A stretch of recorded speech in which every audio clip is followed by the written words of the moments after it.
다음에 이제 두 번째, 윤석열 후보가 이제 그러니까 그 위성정당 얘기를 끄집어냈잖아요. 예?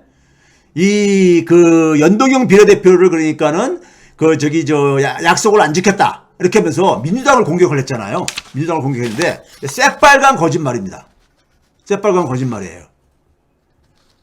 자, 윤석열 후보 얘기는 이거예요. 그러니까요, 우리가. 연동형 비례대표, 우리가 2020년 초에, 그러니까 우리가 2020년 초에, 소위 선거법 개혁을 통해가지고, 선거법을 개혁을 해서 소수 정당들이 보다 원내 진출하기 용이하도록 선거법을 개혁을 했잖아요. 그런데 그때는 자유한국당이었었죠. 야당이. 자유한국당에서 그걸 이제 그러니까 반대를 했잖아요. 반대했는데 민주당과 정의당 등이 합의를 해가지고 그걸 통과시켰죠. 그러면 국회에서 그러니까 예를 들어서 다수결에 의해 가지고 통과된 선거법안을 자기들은 반대했다고 해서 지킬 의무가 없는 겁니까? 그런 식으로 하게 되면 개인들도 나는 저거에 반대했기 때문에 나는 저 법을 지킬 필요가 없어. 이런 식의 논리가 되는 거잖아요. 그건 말이 안 되는 거죠. 자유한국당이라고 해가지고 당시에 선거법을 지키지 않아야 될 그러니까는 이런 자격은 없는 거죠. 그렇죠? 그래가지고 당시에 이제 그러니까 우리가 일부에서 이런 말이 들었어요. 국민의힘의 사실은 팩트는 뭐냐면 국민의힘에서 위성정당을 창당을 해가지고 당시에 그러니까는 이제 미래한국당이라는 이제 그러니까 위성정당을 아예 창당을 했잖아요. 자유한국당에서요. 그렇죠? 그래서 민주당도 위성정당을 창당할 수밖에 없었다. 이것도 정확한 내용이 아닙니다. 정확한 내용이에요. 오늘 제가 그래서 더불어시민당의 창당 과정을 제가 먼저 잠깐 설명을 드리겠습니다. 제가 사실 이 부분은 역사에 대한 안겨두려고 했었어요. 근데 이제 이게 논란이 되기 때문에 제가 이제 당시의 핵심 관계자로서 당시의 내용을 제가 공개를 하는 겁니다. 더불어시민당 창당의 그 배경을 보게 되면요. 당시 상황을 먼저 좀 이해를 하셔야 됩니다.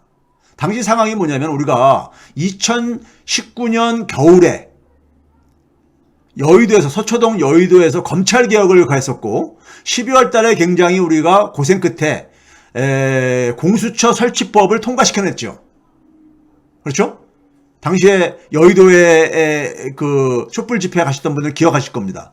그렇죠? 공수처법을 통과시켰어요.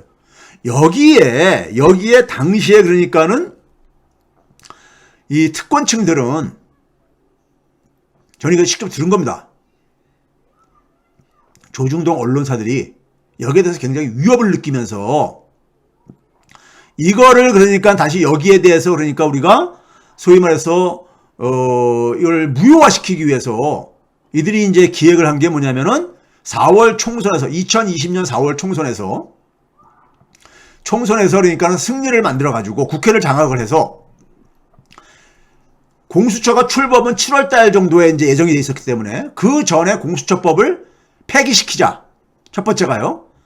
둘째는 뭐냐면 국회를 장악함으로써 문재인 정부를 그러니까는 식물 정권으로 만들어내 버리자. 그 여세를 몰아가지고 대선을 그러니까 쟁취하자. 이런 이제 그러니까는 기획을 했었어요. 조중동에서요. 제가 언론사에 근무하는 그러니까는 아는 기자들을 통해서 제가 그런 얘기를 들었습니다. 그래서 선거에 참패하고 나서 굉장히 그러니까 우울했었다고, 충격을 받았었다고, 언론사주들이 그런 얘기도 제가 전해드렸었어요. 자, 이게 이제 그 당시 상황이었었고요. 그러면 그 상황 속에서 자유한국당은 아예 위성정당을 표방하고 나왔죠. 미래한국당을 만들죠. 위성정당을요. 이걸 만드는 상황 속에서 저는 개인적으로 당시에 제 입장은 뭐였었냐면요. 저는 이제 선생이다 보니까는 사회 활동할 때 가장 중요하게 보는 기준이 뭐냐면은 이것이 교육적으로 이게 타당한 것이냐 아니면 이게 그러니까는 반교육적인 것이냐 했을 때 반교육적인 것에 제가 눈을 감을 수가 없습니다. 교육자로서요. 항상 지금까지 지난 30년 넘게 항상 행동했던 게 그거였었어요.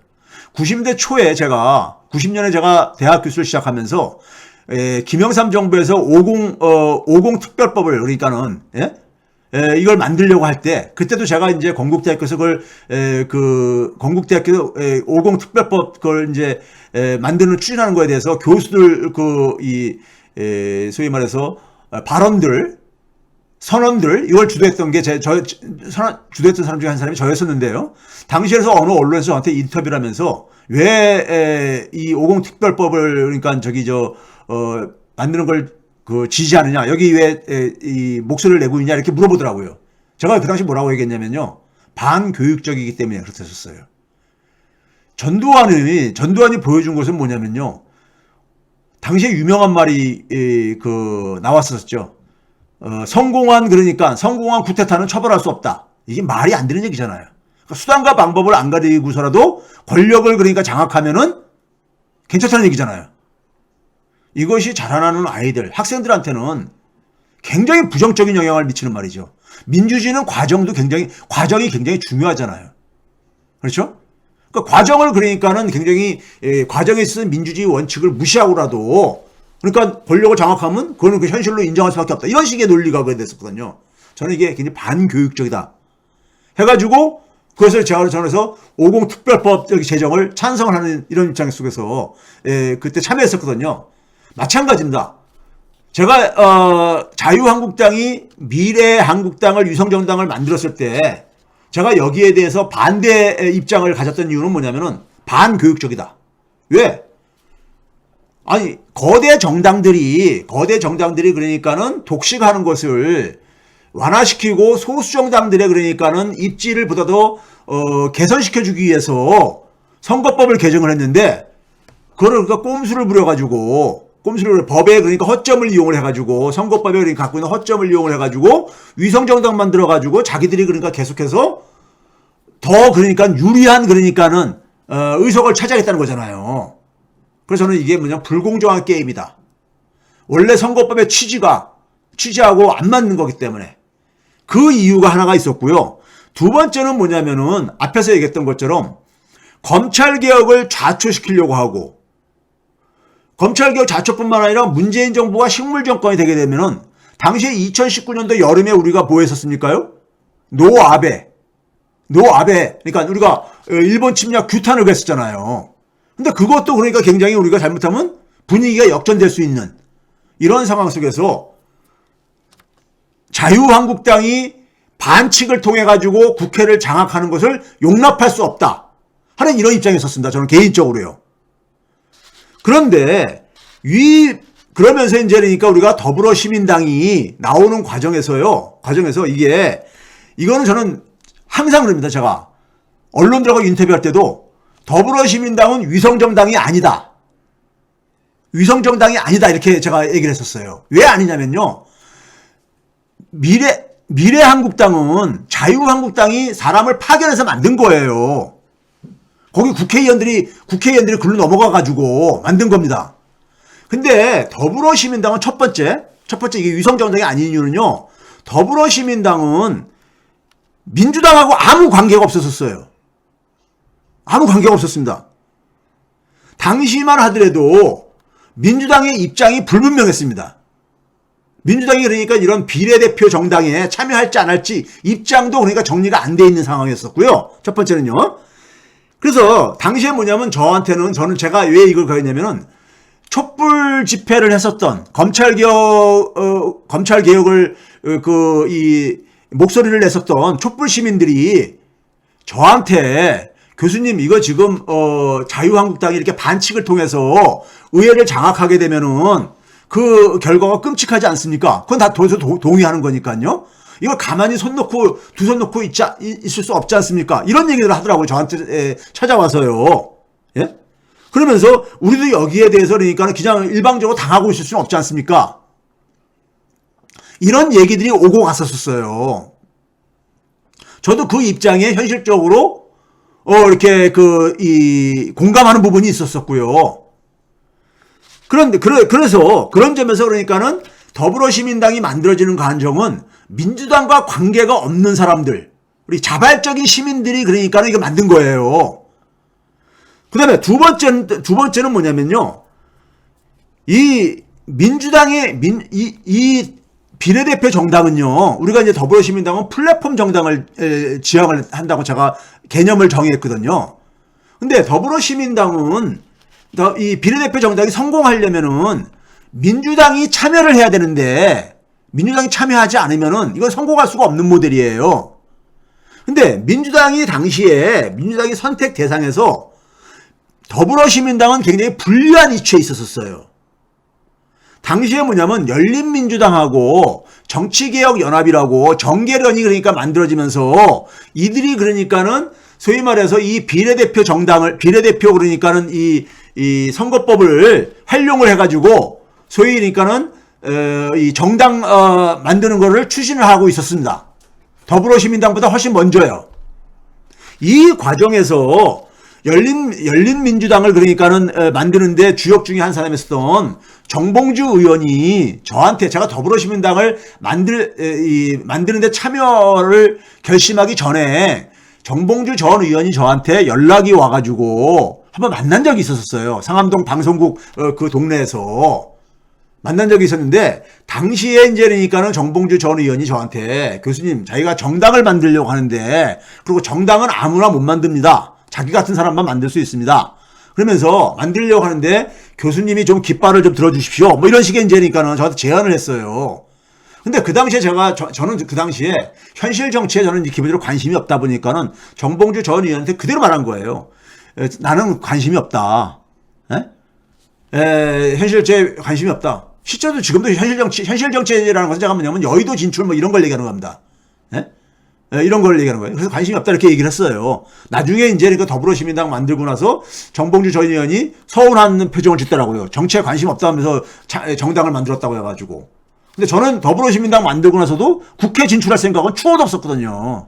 그런 점에서 정봉주 전 의원한테 거짓말한 건 아니었었습니다. 근데 어쨌든 간에 정봉주 전 의원이 그런 제안을 했는데 제가 거절을 한 다음에 그다음에 열린민주당과의 관계는 잠시 좀 말씀드릴게요. 그리고 그다음에 정치개혁연합이라는 게 만들어졌었어요. 소위 말해서 그러니까 과거에 그러니까 우리가 소위 이 민주 진보 진영에서 그러니까는 운동을 한다든가 아니면 정치 운동을 하셨던 분들 이런 분들이 그러니까 주축이 돼가지고 정치개혁연합이라는 걸 만들었었어요. 정계련이라고 해가지고요. 이런 게 먼저 떠 있었습니다. 그리고 정계련에는 그러니까 소위 말해서 연배로 볼 때는 그러니까는 우리 사회 속에서 이 민주 진보 진영에 그러니까는 소위 말해서 연배가 좀 많으신 분들 원로들도 많이 이제 그러니까는 거기에 참여를 시켰었고요. 그래가지고 정계련 같은 경우는 자기들이 그러니까는 민주당하고 손잡을 가능성이 높다고 생각했던 것이고요. 반면에 열린민주당은 왜 민주당 이름을 따서 했는지 아세요? 민주당 지지층들에게 자신들이 그러니까는 이 비례대표 몫은 민주당 지지층들은 자기들을 지지하라는 의미에서 민주당이라는 그 당명을 그러니까 만든 겁니다. 그래서 열린민주당을 했던 거예요. 그래서 그렇게 했는데 그런데 이제 그러면서 뭐냐면은 열린민주당하고 이제 그러니까는 이 열린민주당에 참여하신 분들은 제가 다 좋아하시는 분들이죠. 개인적으로요. 좋아하는 분들이에요. 그런데 어떤 일이 있었냐면요. 더불어시민당을 만드는 과정 속에서 제가 이건 직접 연락을 받은 건 아닙니다. 그런데 저희 쪽에 이제 그러니까는 간접적으로 제가 이제 우리 쪽에서 연락 받으신 분이 전하는 거는 뭐냐면은 당시에 지금 이제 그러니까 우리가 열린민주당의 지금 당대표를 얼마 전까지 했었던 최강호 의원이라든가 최강호 의원이 소위 말해서 더불어시민당에 참여할 의사가 있다는 이러한 그러니까 메시지가 더불어시민당에 전달이 돼서 넘어오더라고요. 그 다음에 심지어 뭐냐면은 김의겸 의원도 그랬었고요. 그런데 이제 저희가 내부에서 소위 말해서 최강욱 의원이든 김의겸 의원이든 간에 곤란하다 이런 입장을 정리를 했었습니다. 더불어시민당이요.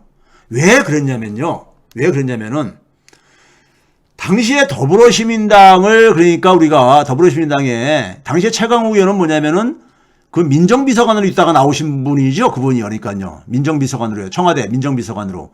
김의겸 의원도 그러니까는 소위 청와대 대변인 하다가 나오신 분이시고요. 그렇죠? 그러니까 이분들이 그러니까는 더불어시민당에 들어오시게 되면은 이 조중동이 뭐냐면 더불어시민당을 청와대가 문재인이 만든 당이다. 이렇게 공격을 받을 가능성이 높다. 그래서 그거하고 전혀 관계없이 만들어진 거기 때문에요. 청와대와 아무 관계없이 만들어진 거기 때문에. 그리고 이게 잘못하면은 문재인 대통령한테도 굉장히 부담을 줄 수 있는 이런 부분들이 있고 그러다 보니까는 저희가 뭐냐면은 그분들이 참여를 그러니까는 고사를 했습니다. 고사를 했어요. 그 다음에 열린민주당이 왜냐면 더불어시민당이 그러니까 추구하는 플랫폼 정당이요 성공하려면은 정치는 명분의 싸움이거든요. 명분을 그러니까는 우리가 잃으면 안 되거든요. 근데 조중동은 어쨌든 간에 막 소설이라도 쓰려고 없는 것도 만들어내는 이 집단들이잖아요. 그래서 트집을 안 주기 위해서 문재인이 만든 정당이라는 이런 트집을 안 주기 위해서 그 두 분을 고사를 한 거예요. 그러다 보니까 이제 열린민주당이 그러니까는 소위 말해서 뭡니까요? 소위 민주당 지지층들이 생각할 땐 선명한 인사들이 거기 많이 모여 있었잖아요. 선명성을 갖춘 인물들이 많이 모여 있었잖아요. 그런데 열린민주당이 됐던 더불어시민당이 됐던 제가 아까 얘기했잖아요. 이게 비례대표 몫을 담는 그릇이란 말이에요. 그러면 여기에 민주당이 참여를 해야 돼요. 민주당이 참여를 안 하면은 이건 성공할 수가 없는 거예요. 근데 당시에 더불어민주당이 열린민주당을 선택할 수가 없는 상황이었었어요. 이걸 아셔야 돼요, 여러분들이요. 왜 그러냐면은 그게 뭐냐면요. 당시에 더불어민주당의 당대표가 누구였습니까요? 이해찬 대표였었습니다. 이해찬 대표의 정치 인생에서 마지막 꿈 중에 하나가 뭐였었냐면요. 민주당을 시스템에 의해서 움직여지는 정당으로 만드는 것이 마지막 꿈이었었어요. 그래서 당대표를 하면서 많은 그러니까는 이 규칙들을 저 시스템을 그러니까는 만든 거예요. 더불어민주당이 그러니까 이 시스템에 의해서 돌아가도록요. 근데 그 속에 뭐가 있었냐면은 탈당을 한 사람들, 민주당에서 그러니까 제명받거나 뭐해서 탈당한 사람들은 복당을 안 시킨다. 이런 게 그러니까는 거기에 있었어요. 그런데 정봉주 전 의원은 그 당시 탈당을 했었잖아요. 정봉주 전 의원은 참 뛰어난 정치인인데 개인적으로 제가 생각할 때는요. 근데 탈당을 했잖아요. 그러다 보니까 더군다나 뭐냐면 김의겸 의원 같은 경우도 좀 이제 그런 이제 저게 있었었고요. 그러다 보니까는 더불어민주당이 열린민주당을 선택할 수가 없었던 거예요. 선택할 수가 없는 거야. 더불어민주당은 열린민주당하고 손을 잡을 수가 없는 거야. 이해찬 대표의 의지가 굉장히 확고했어요. 이거에 대해서는요. 확고했었어. 근데 이 비례대표 정당은 기본적으로 민주당이 참여를 해야지만이 민주당 지지층들의 그러니까는 정당 선택의 몫을 그러니까는 가지고 이 비례대표 국회의원들을 배출하는 거잖아요. 근데 더불어민주당이 참여할 수 없는 정당을 우리가 정당이 그러니까는 열린민주당이었던 거예요. 자, 그럼 그 상황 속에서 어렵게 이제 그러니까는 근데 정치개혁연합 정계련이 있었죠. 정계련의 당시에 그러니까 집행위원장을 맡았던 분이 하승수 변호사라고 저하고는 개인적으로 잘하는 제가 지역 운동할 때 이 변호사로 이제 같이 힘을 합쳐가지고 운동도 많이 했던 사이다 보니까 제가 개인적으로 굉장히 좋아하는 분이에요. 하루는 이제 그러니까 하승수 변호사한테 전화가 온 거예요. 저한테 전화가 와서 전화로 긴 얘기를 했죠. 상당히 오랫동안요. 해가지고 갑자기 보니까는 이 더불어시민당 교수님도 그러니까는 정당을 만들려고 비례대표 정당을 만들려고 한다 그러는데 어떻게 된 것입니까? 그러길래 제가 쭉 얘기를 해줬어요. 취지를요. 여기 때문에는 하 변호사가 하는 얘기가 뭐냐면은 자기들과 취지가 똑같다는 거예요. 그래서 같이 힘을 합했으면 좋겠다는 거예요. 그래서 그 다음 날인가 내가 만나가지고 만나가지고 합의를 했어요. 둘이 이제 합친다는 것을.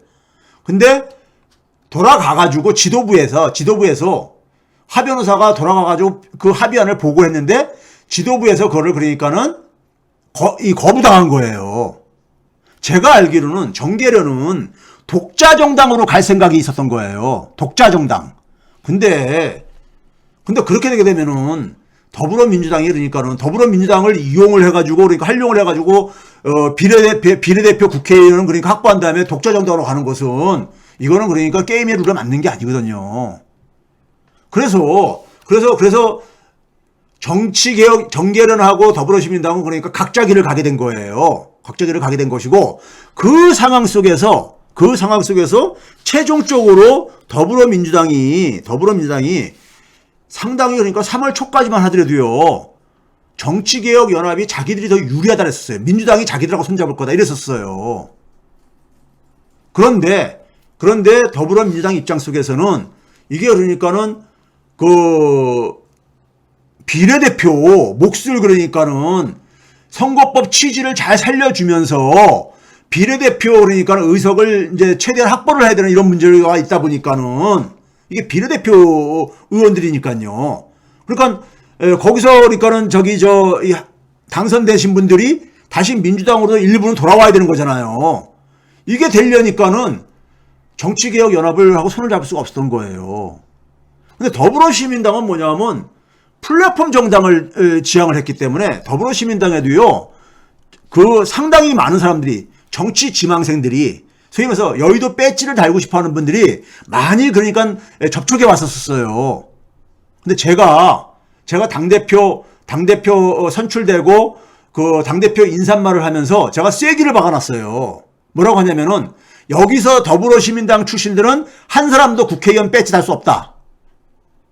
우리가 우리 몫을 챙기게 되면은 이거 이해관계들 조정 못한다. 우리는 지금 뭐냐면은 민주당과 그러니까 정의당 소수 정당들을 담는 그릇의 역할을 하려고 하는데 우리가 우리 몫까지 챙기려고 하게 되면은 이 비례대표 정당의 역할을 제대로 못한다. 할 수가 없다. 해가지고 제가 쐐기를 박았어요. 더불어시민당 출신들은 일체 그러니까는 배지를 달 수 없다. 이렇게 못을 박은 거예요. 못을 박았습니다. 그러다 보니까는 그런 상황 속에서 그렇게 해야지만이 그렇게 이제 그리고 저 같은 경우 개인적으로 선거 끝나면 바로 당대표 사퇴하고 내 본업으로 돌아갈 거다. 그러니까 더불어시민당의 역할은 거기까지다. 이렇게 못을 박아버린 거죠. 그렇게 안 하면은요, 이 여의도 정치판은요, 그 아사리판이라 가지고, 욕망 덩어리들이 모여있는 곳들이기 때문에, 이게 그러니까 처음에 말했던 거하고 생각이 달라질 수 있고 막 그래요. 이해찬 대표가 저한테 선거 끝나고 나서 이런 얘기 했었어요, 개인적으로요. 저는 교수님 저 놀랬다는 거예요. 자기가 굉장히 처음에 걱정을 했었다는 거예요. 무슨 걱정이냐니까. 제가 명색이 당대표인데, 선거 끝나고 나서 더불어시민당이 17석을 확보했는데 민주당하고 그러니까 합당하는 거를 만약에 거부하고 합당한 걸 도장을 안 찍어주게 되면 이게 문제가 생길 수 있잖아요. 그래서 저를 그렇게까지 생각했어요. 그러니까 원래 정치판은 그런 거 다 고려해야 될 수밖에 없습니다. 이런 얘기 하시더라고요. 예? 그래서 정치판이라는 게 이게 그러니까는 더불어시민당의 배지가 금 배지가 그러니까 17명이 그러니까 당선시켰잖아요. 17명이 있는 정당이라면은 이게 큰 정당인 거잖아요, 사실은요. 그러니까 그런 얘기 들을 정도로까지. 근데 더불어시민당을 완전히 욕심을 가질 수 없게 만들어버린 거예요, 제가요. 그래야지만이 더불어민주당하고 특히 뭐냐면 정의당이 그러니까 참여를 할 수 있게끔 해줘야 됐던 거예요. 그래서 더불어시민당이 더불어시민당의 손을 잡은 이유가 바로 여기에 있습니다. 더불어시민당이 보니까는 별로 사고 칠 것 같지가 않거든요. 그러니까 플랫폼 정당의 역할만 하고 그 역할만 하고 철수할 것 같이 보이니까는 더불어민주당이 더불어시민당을 손을 잡은 거예요. 저는 그 전까지 민주당 당원도 아니었었고요. 민주당 당원을 한 적이 없었어요. 민주당 당원이 된 게 언제 됐냐면요.